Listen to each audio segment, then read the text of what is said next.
Do you ever have those kids that always want to wander off with you, parents, in the grocery store? Like, Ma, can we go to get into the candy bars? Or can we go see the video games? Or can we go to the movies? Or can we go to the dogs? No, no, no. You stay in the circle with Mommy, or you stay in the circle with Daddy.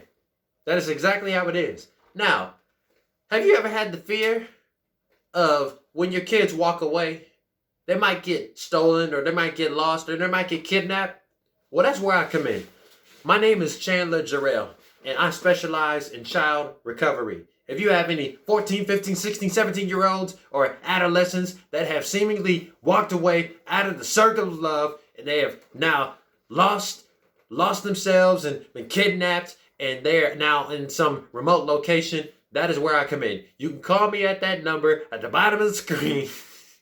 No, there's no number at the bottom of the screen. But you can call me personally. You can always meet me selling stuff at the corner, selling flyers at the corner. But that's what that is, basically.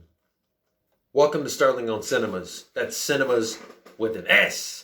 And today, I'll be giving you my review on the 1986 film, The Golden Child, for the Eddie Murphy Show playlist for Tuesdays.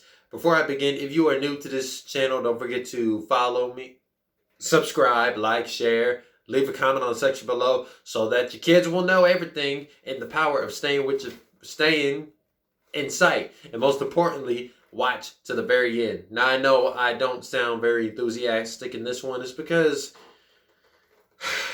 look, out of all of Eddie Murphy's earlier films, it ain't no Beverly Hills Cop, but it's a little better than 48 Hours.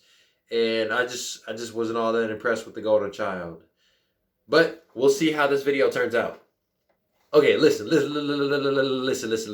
After a Tibetan boy, the mystical Golden Child, played by a girl, J.L. Reate, is kidnapped by the evil Sardo Numspa, who just needs all the Tic Tacs in my pocket because his breath stank, because it smells like demon's breath. Humankind's fate hangs in the balance, okay? Now, on the other side of the world, in Los Angeles, if you see me on television, I have a 15-year-old girl who is lost and needs to be found. The priestess, Kee Nang, played by the beautiful Charlotte Lewis, seeks the chosen one, which I am the chosen one, who will save the boy from death. Now, when Nang sees social worker Chandler Jarrell, on television discussing my ability to find missing children, I'm going to say it again. 19 years old, 15 years old, whatever age, she's been lost, needs to be found immediately. She solicits my expertise despite my skepticism over being the chosen one, which in real time I will not doubt being the chosen one. Alright, now what feels aesthetically more like an indie movie, less mainstream, The Golden Child would not be in my top favorites, my top favorites from Eddie Murphy. Although he gave a pretty good performance with Chandler Jarrell and is of course the kinetic drive behind the chemistry and comedic stamina in every scene he is in. It can fall short at times even though its efforts of reaching its own potential doesn't come. The Golden Child succeeds at going for a dark, fantastical approach, very gothic approach, but never feels like there are stakes. Because when you gotta have story, there are stakes. Because when you have stakes, it makes you care about them more. But I see while not having stakes would make sense because they care about me and I'm the chosen one and I'm Eddie Murphy, but they know nothing bad will ever happen to me. It still ain't happening to me now. but even when you have a star, you think nothing will happen to them, there's gotta have stakes. When you take a prized Tibetan child who is telekinetic and possesses supernatural abilities, it does not worry you. It doesn't worry you because when you have supernatural powers, you can do anything. However, when you take a black man who specializes in child recovery from the west side of the states and take him outside of his jurisdiction, there can only be reactions from unfamiliarity. And reactions can always be the source of most of the comedy which I learned in show business.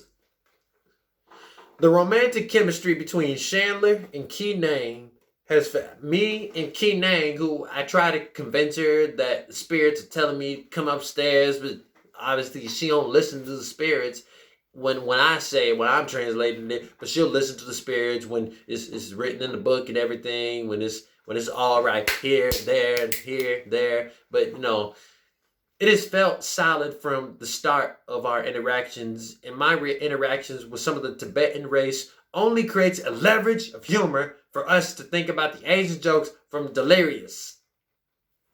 Regarding the plot, it was a decent idea as a whole, and it was a nice way to recognize Tibetan people in mainstream film, while also having Eddie Murphy fittingly be the chosen one, because everybody accepts me during these times. Everybody accepted me during my prime, during my